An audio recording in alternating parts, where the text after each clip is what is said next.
পূর্ব মারুমিশাল YouTube চ্যানেলে দেখছেন। দেখুন বন্ধুরা, আজকে হচ্ছে বানাবো আমি অ্যালোভেরার স্যুপ। অ্যালোভেরার স্যুপটা হচ্ছে কীভাবে বানাতে হয় বন্ধুরা, সবার প্রথমে গাছ থেকে তো এইভাবে অ্যালোভেরা পাতা দুটো তুলে নিয়ে আসবেন। তারপরে ভালো করে ধুয়ে নিয়ে তারপরে এই সাইডের যে কাটা কাটা যা জিনিসগুলো আছে এগুলোকে এইভাবে করে ছিলে ফেলে দিতে হবে। দিয়ে এরকম করে কেটে নিয়ে এই উপরে যে কোটাটা আছে এটাকে এইভাবে তুলতে হবে।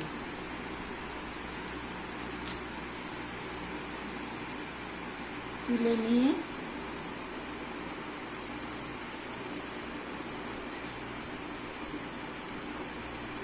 একটা কাঁটা চামচের দ্বারা এই জেলটাকে বের করে নিতে হবে। নিয়ে মিক্সিতে ব্লেন্ড করে নিয়ে তারপরে সেটাকে ফুটিয়ে ঠান্ডা করে একটা কাঁচের জারে রাখতে হবে।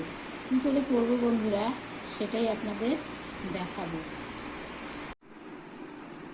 এই যে বন্ধুরা, এইভাবে করে নিয়ে এই কাটার সাইডগুলোকে কেটে ফেলে দিতে হবে।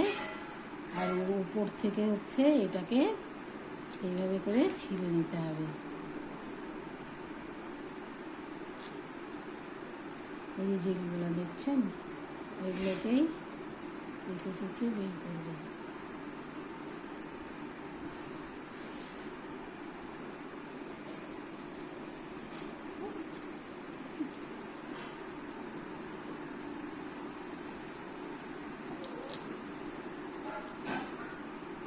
হ্যালো বন্ধুরা, যখন হচ্ছে আপনারা অ্যালোভেরার স্যুপ বানিয়ে খাবেন তখন কিন্তু সঙ্গে সঙ্গে বানিয়ে খাওয়া যাবে না। তার কারণ হলো, যখন পাতাটা কাটবেন তখন পাতার থেকে একটা হলুদ রস ক্ষরণ হয়, সেই রসটা কিন্তু ভালো না। সেটা ঝরে যাওয়ার জন্য কিছুটা সময় দিতে হবে, 2 ঘন্টা 4 ঘন্টা 6 ঘন্টা যাওয়ার মানে যতক্ষণ দরকার হয়, যাতে রসটা যতক্ষণ না বেরোচ্ছে।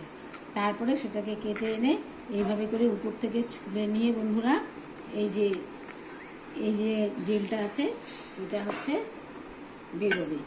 এটার থেকে বের করে নিয়ে এই যে কীভাবে করবেন আমি দেখাচ্ছি।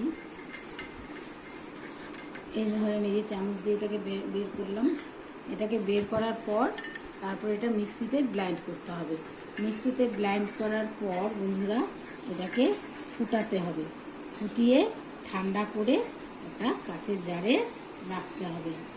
আর সেটাকে মোটামুটি 2-3 দিন স্টোর করে খাওয়া যাবে। এর বেশি কিন্তু বন্ধুরা খাওয়া যাবে না, কারণ টাটকা জিনিসের একটা আলাদা কী বলবো মজাই আলাদা।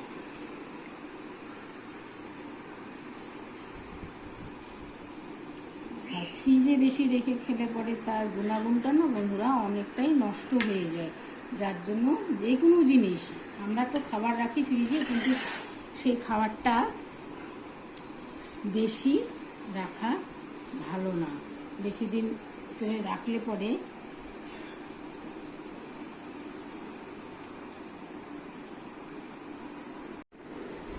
এই যে বন্ধুরা অ্যালোভেরা হচ্ছে যে জেলটা বের করলাম সেটাকে হচ্ছে মিক্সিতে ব্লেন্ড করব, করে নিয়ে তারপরে স্যুপটা তৈরি করব। এই যে বন্ধুরা অ্যালোভেরার যে জেলটা বের করেছি এটা হচ্ছে মিক্সিতে ব্লেন্ড করব। ব্লেন্ড করে নিয়ে স্যুপটাকে বানাবো। বানিয়ে একটা কাচের জারের মধ্যে হোক, কাচের গ্লাসে হোক রেখে দেবেন, যখন খুশি খাবেন। বেশি দিন করে খাওয়ার দরকার নেই, 2-1 দিন খাওয়া যায়।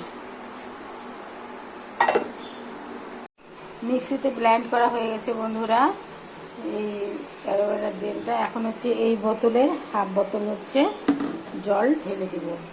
দিয়ে এটাকে 10-15 মিনিটের মতন ফোটাবো।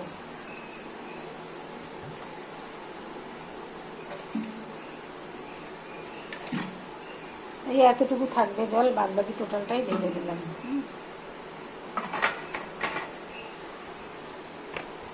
এইভাবে হচ্ছে অ্যালোভেরার স্যুপ করতে হয়। এটা ফুটে গেলে কিছুটা কমিয়ে ঠান্ডা করে একটা গ্লাসে রেখে দিতে হবে, কাঁচের গ্লাসে। তারপরে সেটাকে খেলে পরে অনেক ধরনের অসুখের থেকে মুক্তি পাওয়া যায়। এই যে বন্ধুরা আমার অ্যালোভেরা স্যুপটা বানানো হয়ে গেছে। এটাকে গরম করে জলটাকে একদম অর্ধেক করে নিয়েছি, নিয়ে এই যে এটার মধ্যে এখন ঠান্ডা করব, ধোঁয়া উঠছে, ঠান্ডা করে তারপরে রেখে দেব। তৈরি হয়ে গেল অ্যালোভেরা স্যুপ। এই যে বন্ধুরা, কেউ যদি মনে করে বন্ধুরা আমরা একটু ছেঁকে খাবো, তাহলে এই যে এভাবে ছেঁকেও খাওয়া যাবে চাটনি দিয়ে। এইভাবে করে সকালবেলা খালি পেটে খালি। কোলেস্ট্রল, সুগার, অনেক ধরনের রোগের হাত থেকে মুক্তি পাওয়া